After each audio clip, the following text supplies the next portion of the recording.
सूरज की आखिरी किरण के साथ ही विक्रम एकदम से छोटा हो जाएगा, छोटा छोटा।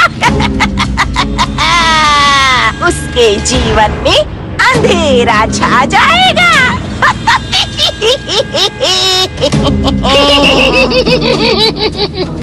मेरी ताकत को मान लेना चाहिए चमचम चुड़ैल।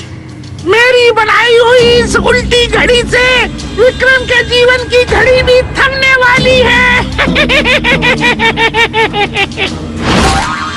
तू मेरी गुलाम है तो तेरी हर तरकीब भी मेरी ही हुई, और इस तरकीब से जाने वाली विक्रम की जान भी मेरी ही होगी।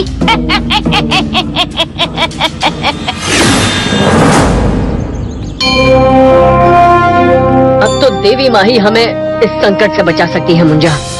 महाराज आप यहीं रुकिए, मैं अभी फूल और बेलपत्र ले आता हूँ। हमें देवी माँ की पूजा करनी होगी।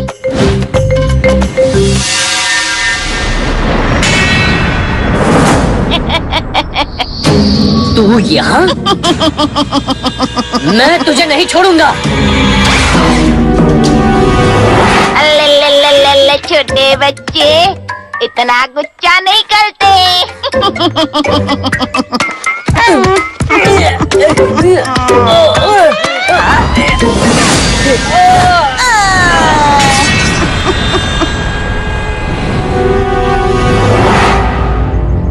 महाराज, महाराज, महाराज, कहाँ हैं आप? महाराज! अरे महाराज की तलवार। पहले महाराज की उम्र का घटना, फिर उनका गायब हो जाना, कहीं कुछ गड़बड़ है। रे अंगूठी, ये बता दे अब महाराज विक्रम गायब हुए कैसे और कब?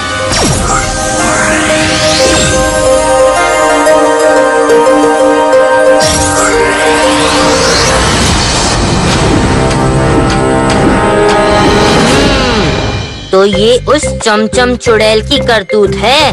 मैं उस चुड़ैल को सबक सिखा कर रहूंगा।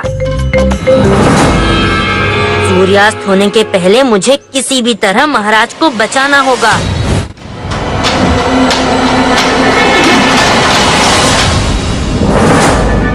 आज सर के सारे बाल में नोच लूंगा।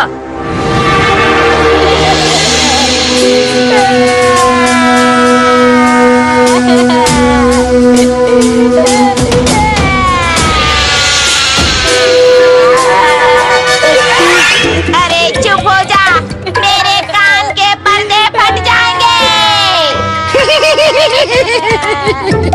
चमचम, डर गई तू? एक छोटे से बच्चे से घबरा गई तू?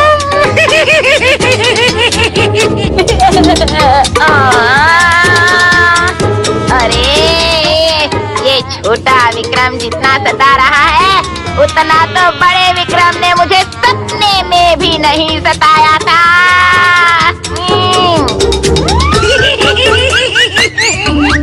ये तो सच में शैतानों का शैतान है, लेकिन इसे कब तक यूं ही गोद में लिए लोरी सुनाती रहोगी? जब तक कि सूर्यास्त नहीं हो जाता है। सूर्य के अस्त होते ही वो घड़ी रुक जाएगी। और इस विक्रम की सांसें भी।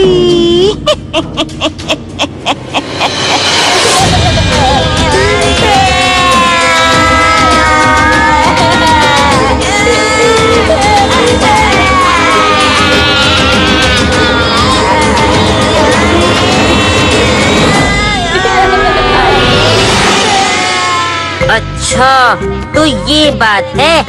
मैं इस घड़ी को अभी तोड़ देता हूँ। अरे ये घड़ी तो सुरक्षा चक्र में है, जिससे मेरे जादू का कोई असर नहीं हो रहा है। अब मैं क्या करूँ? मुझे जल्दी ही कुछ करना होगा। मिल गया उपाय, अब आएगा मजा। अरे अरे अरे कहाँ जा रहा है?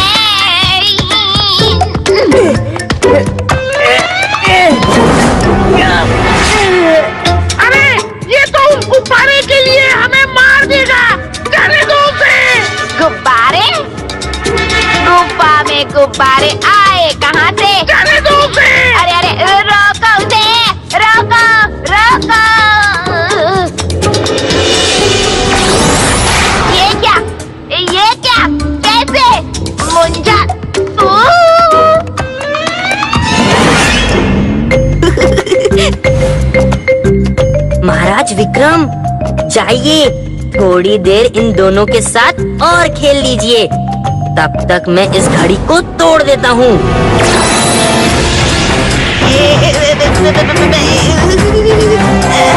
भागो, ये आज हमें बहुत मारेगा। लो, हो गया काम तमाम।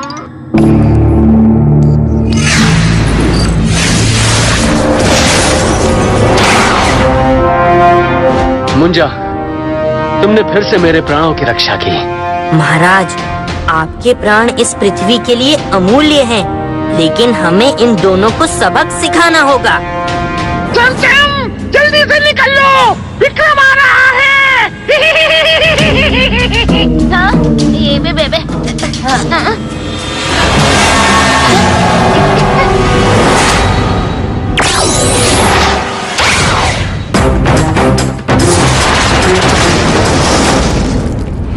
देखा कैसे हमारे छोटे से महाराज विक्रम ने भी चमचम चुड़ैल की नाक में दम कर दिया था।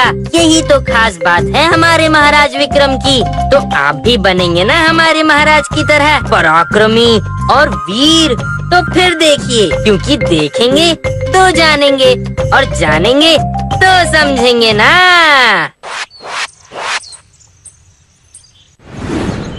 दोस्तों, हम कभी कभी अनजाने में ही किसी का बहुत बड़ा नुकसान कर देते हैं और फिर ये कहकर मुंह फेर लेते हैं कि हमने कौन सा जानबूझकर किया था। लेकिन असली समझदारी ये परखने में नहीं है कि किसकी गलती थी। असली समझदारी है उस नुकसान को ठीक करने में। नहीं समझे? तो चलो देखते हैं, क्योंकि देखोगे तो जानोगे और जानोगे तो समझोगे ना।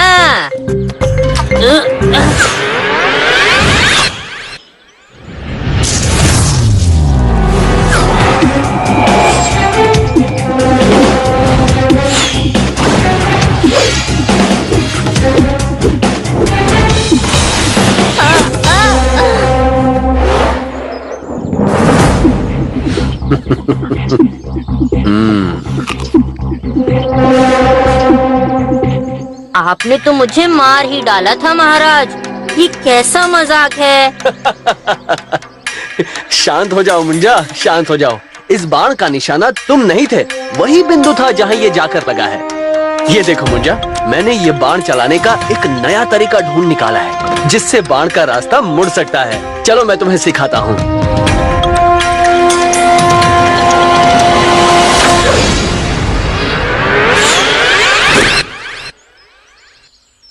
महाराज, मैं क्या सीखूं? मैं तो बिना बाण के ही तीर चला सकता हूँ। ये देखिए।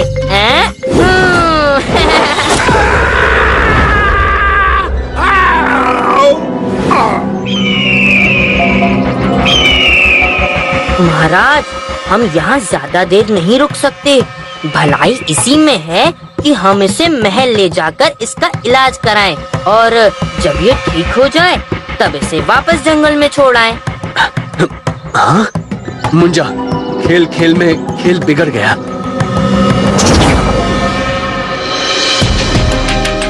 राजवैद्य जी, क्या लगता है आपको? आसार ठीक नहीं है।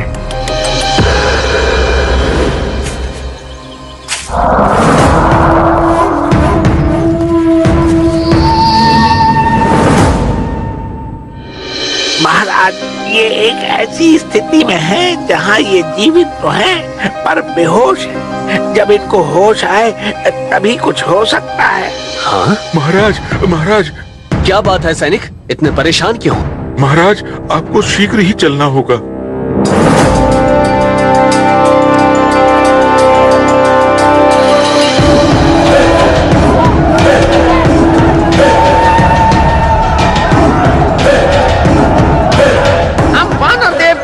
सेना है। अंतरिक्ष के सफर के बाद हम विश्राम करने इस राज्य के जंगल में रुके थे और तुम्हारे राजा और उसके दोस्त ने हमारे राजवैद्य का शिकार कर लिया। हम आज यहाँ युद्ध करने के इरादे से नहीं पर चेतावनी देने आए हैं। अगर कल का सूर्य उदय होने से पहले तक हमारे परम पूज्य संत को सही सलामत हमारे समक्ष नहीं लाया गया तो युद्ध होगा, अवश्य होगा। हमें यहाँ की निर्दोष प्रजा और सेना से कोई शिकायत नहीं। तो अगर आप चाहें तो इसी बीच ये राज्य छोड़ के जा सकते हैं। हमारी दुश्मनी सिर्फ राजा विक्रमादित्य और उसके दोस्त से है। विजय हो या पराजय, महाराज, हमारी सेना और प्रजा ने ये निश्चय किया है कि हम अपने महाराज के प्रति अपने कर्तव्य का पालन करेंगे। हम डट कर वानर सेना का मुकाबला करेंगे। ये मेरे लिए सौभाग्य की बात है कि मेरी प्रजा मेरे सुख और दुख दोनों में मेरा साथ देती है। लेकिन चिंता की बात यह है कि जीत किसी की भी हो, हार इंसानियत की ही होगी। नहीं, हमें इसे रोकना होगा। सेनापति ध्यान रहे, किसी को हमारे जाने की खबर ना हो। मैं कल सूर्यास्त से पहले लौट आऊंगा। जो आज्ञा महाराज। चलो मुंजा। माँ भद्रकाली, मैं रक्तपात नहीं चाहता। माँ, मुझे इस मुश्किल से निकलने के लिए कोई उपाय बताइए। तुम्हें यौवन के तालाब तक जाना होगा।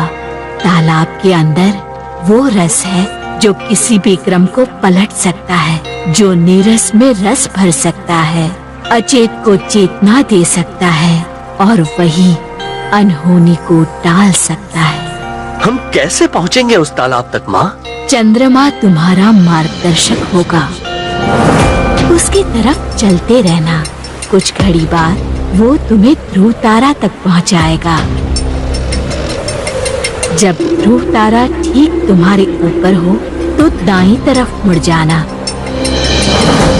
दाईं ओर चलते जाना। वहाँ एक झरना मिलेगा। झरने के उस पार एक सुनहरा द्वार होगा। उस द्वार के पार ही है यौवन का तालाब। मुंजा, ये भले ही झरना हो पर काफी गहरा लगता है। आप चिंता न करें महाराज, मैं समझ गया।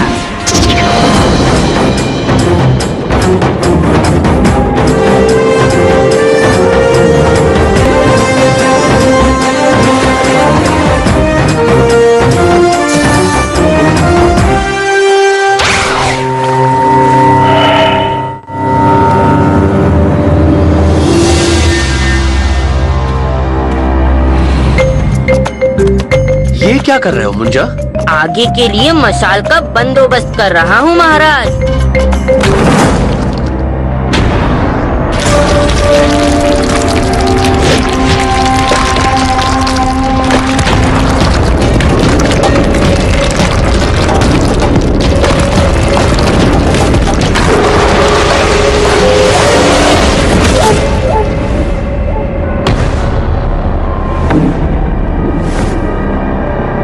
वो देखिए महाराज, सुनहरा द्वार।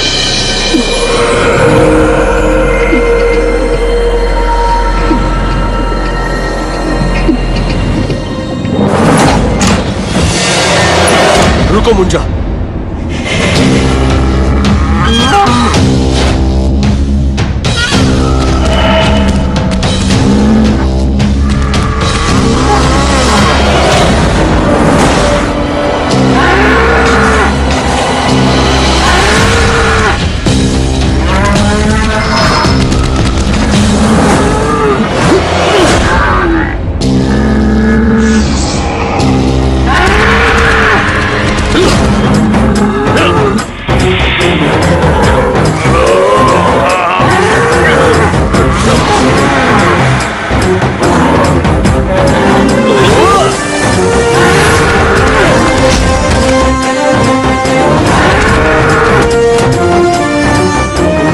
मैं चाहूं तो इसे मार सकता हूं, लेकिन मैं बेवजह किसी बेकसूर की जान नहीं ले सकता।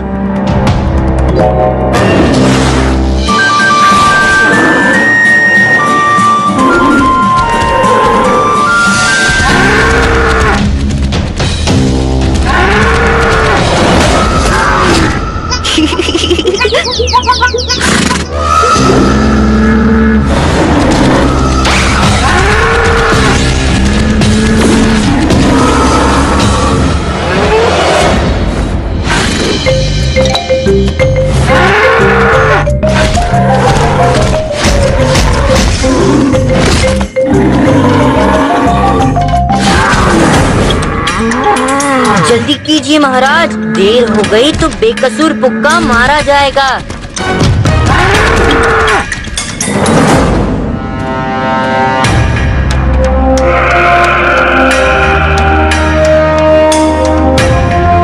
पानी तो यहीं कहीं होगा, क्योंकि आसमान झुक सकता है, धरती फट सकती है, पर माँ की बात गलत नहीं हो सकती। लेकिन कहाँ से लाऊं पानी? हाँ, धरती फट सकती है।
इस पूरी घटना के लिए माफी मांगते हैं। अगर आप होश में नहीं आते तो अनहोनी हो जाती।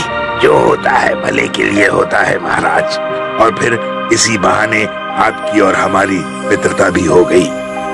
वीरता और ईमानदारी, ये दोनों खूबियां एक साथ देखने को कम मिलती हैं, पर महाराज विक्रमादित्य इसके जीते जागते उदाहरण हैं। आपसे मिल पाना हमारा सौभाग्य था।